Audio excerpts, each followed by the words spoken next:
നമസ്കാരം. ഡോക്ടർ അപർണ സായുരായിരിക്കും. ഇത് നമ്മുടെ വീഡിയോ അമ്മമാർക്ക് വേണ്ടിയിട്ടാണ് കേട്ടോ. ഒരു 45+, 50+ ഏജ് ഗ്രൂപ്പിലൂടെ കടന്നു പോകുന്ന ആർത്തവ വിരാമം അഥവാ മെനോപോസ് സ്റ്റേജിലൂടെ കടന്നു പോകുന്ന സ്ത്രീകൾക്ക് വേണ്ടിയിട്ട്.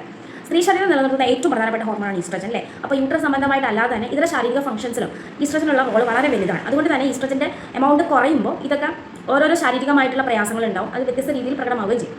ഒരു ജനറൽ ബേസിസിൽ പറയുകയാണെന്നുണ്ടെങ്കിൽ സ്ത്രീകൾക്ക് വളരെയധികം ചുട്ടുനീറ്റൽ ശരീരത്തിൽ അനുഭവപ്പെടും. കൈകാലുകളിലെ തലയിൽ പിന്നെ മുഖത്തൊക്കെ ഹോട്ട് ഫ്ലഷസ് എന്നാ പറയാം. ആവി പറന്ന് പോകുന്ന പോലത്തെ ചൂട് തോന്നും. അതുപോലെ ഇമോഷൻസ് ഒന്നും നിയന്ത്രിക്കാൻ പറ്റാത്തൊരവസ്ഥ, പെട്ടെന്ന് ദേഷ്യം വരിക, ഈ ചെറിയ കാര്യങ്ങളിലൊക്കെ ഒരുപാട് ടെൻഷനും സ്ട്രെസ് ഉണ്ടാവുക. അങ്ങനെ ആകെ മൊത്തം ശാരീരികമായിട്ടും മാനസികമായിട്ടും കുടുംബപരമായിട്ടും ഒക്കെ ഒരു അശാന്തി ഉണ്ടാവും. ബന്ധങ്ങൾ വരെ വിള്ളലുണ്ടാവുന്നു, അസ്വസ്ഥതകളൊക്കെ ഉണ്ടാവും. അപ്പോൾ നമുക്കിത് തരണം ചെയ്യാൻ പല രീതികളുണ്ട് അല്ലേ.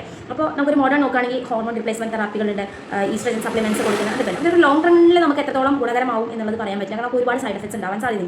നമുക്ക് നാച്ചുറലായിട്ട് നോക്കുകയാണെന്നുണ്ടെങ്കിൽ ആഹാരം ഔഷധം പോലെ എന്ന് പറയുന്നത് പോലെ ഈസ്ട്രജൻ നാച്ചുറൽ ആയിട്ടുള്ള ഫൈറ്റോ ഈസ്ട്രജൻസ് നമുക്ക് ഒരുപാട് അവൈലബിൾ ആണ്. നമ്മുടെ ആഹാരത്തിലൂടെ നമുക്കതൊക്കെ കൊടുക്കാൻ സാധിക്കും. അതിന് നമുക്ക് പറയാം സോയാബീൻസ്, സോയയുടെ milk, flax seeds, sesame seeds, വെള്ളക്കടല, കറുത്ത കടല, ബീൻസ്, പയർ, ബ്രോക്കോളി, ക്യാബേജ്, പിന്നെ ഡ്രൈ ഫ്രൂട്ട്സ് ആണെങ്കിൽ ഡേറ്റ്സ്, വാൾനട്ട്സ്, ആപ്രിക്കോട്ട്സ് അങ്ങനെയുള്ളത്, പിന്നെ ഓട്സ്, ബാർലി. ഇത് ജനറലായിട്ട് ഞാൻ പറഞ്ഞു നേടും, ഇത് നമുക്ക് ഉപയോഗിക്കാം. പിന്നെ ആയുർവേദപരമായിട്ടാണെന്നുണ്ടെങ്കിൽ ഓജസ്സിനെ വർദ്ധിപ്പിക്കുന്ന രീതിയിലുള്ള ഒരുപാട് ദ്രവ്യങ്ങൾ നമുക്കുണ്ട്.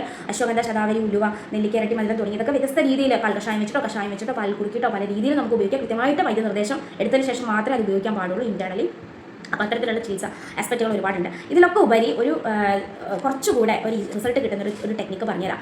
മാനസികമായിട്ട് കൊടുക്കുന്നൊരു സപ്പോർട്ട്. അപ്പോൾ കുടുംബത്തിൽ ഇതര കുടുംബാംഗങ്ങളും ഈ പർട്ടിക്കുലർ സ്റ്റേജിലൂടെ കടന്നു പോകുന്ന അമ്മമാർ അല്ലെങ്കിൽ സ്ത്രീകളും കൂടെ ചേർന്ന് ഒരു കൂട്ടായിട്ട് വേണം നമ്മൾ ഈ ഒരു ഘട്ടം തരണം ചെയ്യാൻ വേണ്ടിയിട്ട്. അപ്പോൾ മാനസികമായിട്ട് നമ്മൾ അവർക്കൊരു കെയർ കൊടുക്കുക, അവരെ കൂടുതൽ സ്നേഹത്തോടെയും കരുണയോടെയും ക്ഷമയോടുകൂടെയും ഒക്കെ അവരോട് പെരുമാറുക. നമുക്കറിയാലേ സ്നേഹത്തിനെ തോൽപ്പിക്കാൻ പറ്റാത്ത ഒന്നും ഈ ലോകത്തില്ല എന്നുള്ളതാണ്. അപ്പോൾ നമ്മൾ അവർ പെട്ടെന്ന് പ്രതികരിക്കുമ്പോൾ അല്ലെങ്കിൽ ഷൗട്ട് ചെയ്യുമ്പോൾ, വഴക്കിടുമ്പോൾ, കരയുമ്പോൾ ഒക്കെ നമ്മൾ അവരെ കൂടുതൽ ചേർത്ത് പിടിക്കാനും കൂടുതൽ സ്നേഹത്തോടു കൂടെ അവരോട് പെരുമാറാനും ശ്രമിക്കുക.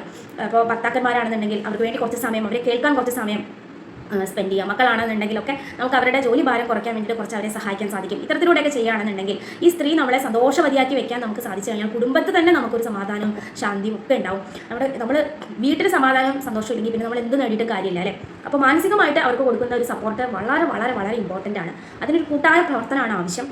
ഒപ്പം തന്നെ ഈ സ്ത്രീകളും അവരും ആദ്യം അക്സെപ്റ്റ് ചെയ്യുക, തങ്ങൾ ഈ ഫേസിലൂടെയാണ് കടന്നു പോകുന്നത് എന്നുള്ളത് അക്സെപ്റ്റ് ചെയ്ത് കഴിഞ്ഞാൽ തന്നെ കുറേയൊക്കെ നമുക്ക് നമ്മുടെ ഇമോഷൻസിനെ നിയന്ത്രിക്കാൻ സാധിക്കും. ഇഷ്ടപ്പെട്ട കാര്യങ്ങളൊക്കെ ചെയ്യുക, ജീവിതം കൂടുതൽ കളർഫുൾ ആക്കാൻ ഓരോ നിമിഷം നമുക്ക് എന്താ ചെയ്യാൻ സാധിക്കുക. അങ്ങനെ നമ്മൾ ഒരു കോൺഷ്യസ് എഫേർട്ട് ഇട്ടിട്ട് പ്രവർത്തിച്ചുകൊണ്ടേ ഇരിക്കുക. നമ്മുടെ മനസ്സിനെ നിയന്ത്രിക്കാൻ നമുക്ക് സാധിക്കുന്ന അല്ലെങ്കിൽ നമുക്ക് സന്തോഷമാക്കി വെക്കാൻ നമുക്ക് സാധിക്കുന്ന ഒരുപാട് ക്രമങ്ങളുണ്ട്, സാധനക്രമങ്ങളുണ്ട്. അപ്പോൾ അതിലേക്കൊക്കെ നമ്മുടെ മനസ്സിലെ ശ്രദ്ധ ഡൈവേർട്ട് ചെയ്ത് കൊണ്ടുപോകുക. അപ്പോൾ എല്ലാവർക്കും അതിനൊക്കെ സാധിക്കട്ടെ. സ്ത്രീ ഒരു വലിയ ശക്തിയാണ് അല്ലേ. അപ്പോൾ ഇങ്ങനെ ഒരു ജന്മം കിട്ടിയിട്ട് നമ്മൾ ഈ ഫേസിൽ വളരെയധികം സന്തോഷത്തോടു കൂടെ സമാധാനത്തോടെ കുടുംബത്തിൻ്റെ സപ്പോർട്ട് കൂടെ ഒക്കെ കടന്നു പോകാൻ നമുക്ക് സാധിക്കും. എല്ലാവർക്കും അതിന് സാധിക്കട്ടെ എന്ന് ആശംസിക്കുന്നു. നന്ദി, നമസ്കാരം, താങ്ക് യു.